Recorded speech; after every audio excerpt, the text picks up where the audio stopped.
Welcome to new TV Telugu. ఇప్పుడు Telangana top 10 చూద్దాం. మెదక్ జిల్లా నర్సాపూర్ ఎమ్మెల్యే క్యాంప్ కార్యాలయంలో నర్సాపూర్ ఎమ్మెల్యే సునీత లక్ష్మారెడ్డి మీడియా సమావేశం నిర్వహించారు.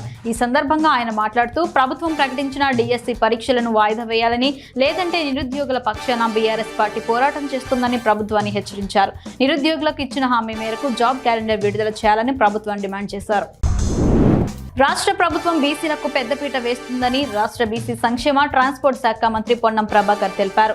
ఆయన నల్గొండ జిల్లా కేంద్రంలో బీసీ సంక్షేమ సంఘం ఆధ్వర్యంలో బీసీ భవన్ ఏర్పాటు చేసిన మహాత్మా జ్యోతిబా పూలే, సావిత్రిబాయి పూలేల విగ్రహాలను రాష్ట్ర రోడ్లు, భవనాలు, సినిమాటోగ్రఫీ శాఖల మంత్రి కోమటి వెంకటరెడ్డి కలిసి ప్రారంభించారు. గాంధీనగర్ డివిజన్ పరిధి జవహర్ నగర్ గవర్నమెంట్ స్కూల్ వద్ద వాటర్ డ్రైనేజ్ లైన్ పనులను కేంద్ర మంత్రి కిషన్ రెడ్డి, స్థానిక ముషీరాబాద్ ఎమ్మెల్యే మూటా గోపాల్తో కలిసి ప్రారంభించారు. పనులను త్వరగా ప్రారంభించి సకాలంలో పూర్తి చేయాలని సిబ్బందికి సూచించారు.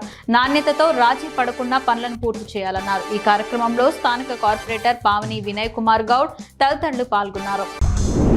ఆదివాసులు మారుమూల ప్రాంతాలకే పరిమితమయ్యారని జాతీయ ఎస్టీ కమిషనర్ జాటోత్ హుసేన్ నాయక్ అన్నారు. భద్రాద్రి కొత్తగూడెం జిల్లా భద్రాచలంలోని ఐటీడీఏ పాలక మండలి సమావేశంలో మాట్లాడారు. ప్రభుత్వ అధికారులు ఆదివాసీ గ్రామాల్లో పర్యటించి విద్యా, వైద్యం, మెరుగైన సదుపాయాలు అందించే విధంగా కృషి చేయాలన్నారు. ఆదివాసులు స్వాతంత్ర్యం వచ్చి ఇన్నేళ్లైనా వెనుకబడి ఉన్నారన్నారు. ఈ సమావేశంలో జిల్లా అధికారులు పాల్గొన్నారు. ఖమ్మం నగరంలో హీరోయిన్ సంయుక్త మీనన్ సందడి చేశారు. ఆమె వైరా రోడ్లోని ఓ ప్రైవేట్ కార్యక్రమానికి వచ్చారు.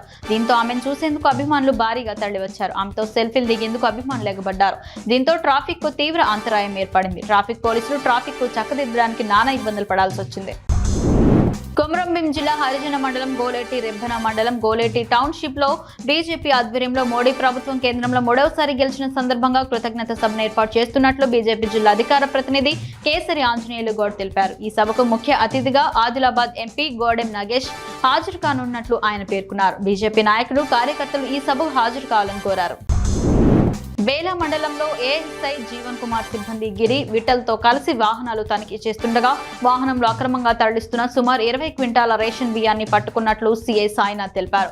షేక్ షెబాజ్ అనే వ్యక్తి వాసింతో కలిసి సుమారు 20 క్వింటాల రేషన్ బియ్యాన్ని మహారాష్ట్రకు తరలిస్తుండగా పట్టుకున్నట్లు తెలిపారు. షేక్ షెబాజ్, వాసిం అనే ఇద్దరిపై కేసు నమోదు చేసినట్లు తెలిపారు.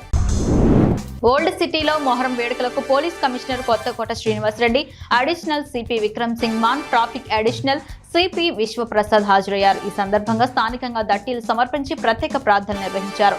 అనంతరం వారు మాట్లాడుతూ ఈ నెల 15న నిర్వహించే ఈ ఊరేగింపుకు అన్ని రకాల ఏర్పాట్లు చేస్తున్నట్లు తెలిపారు. దిల్సుఖ్ నగర్ రాజీవ్ చౌక్ లో డిఎస్సి పరీక్షలు వాయిదా వేయాలని డిమాండ్ చేస్తూ నిరుద్యోగులు భారీ ర్యాలీ తీశారు. కాంగ్రెస్ ప్రభుత్వం రావాలని, ప్రతి ఒక్క నిరుద్యోగి ఇంటింటికి ప్రచారం చేసి గెలిపించుకున్నందుకు తగిన గుణపాఠం. ముఖ్యమంత్రి రేవంత్ రెడ్డి నిరుద్యోగుల పట్ల అనుచిత వ్యాఖ్యలను ఖండిస్తున్నామని, తక్షణమే ప్రభుత్వ కొలువులకు సిద్ధమయ్యేందుకు తగిన సమయం ఇవ్వాలని తమ ఆవేదనను వ్యక్తం చేయడం జరిగింది. సంగారెడ్డి జిల్లా పటాన్చెరు నియోజకవర్గంలో రామచంద్రపురం పట్టణంలోని గుజరాతీ సమాజ్ ఆధ్వర్యంలో అభినందన సభ నిర్వహించారు. ఈ సందర్భంగా మెదక్ బీజేపీ ఎంపీ సభ్యులు మాధవనేని రఘునందన్ రావుకు సంఘం సభ్యులు ఘనంగా సన్మానించారు. ఈ కార్యక్రమంలో స్థానిక నాయకులు, గుజరాతీ సంఘం సభ్యులు, మహిళలు తదితరులు పాల్గొన్నారు.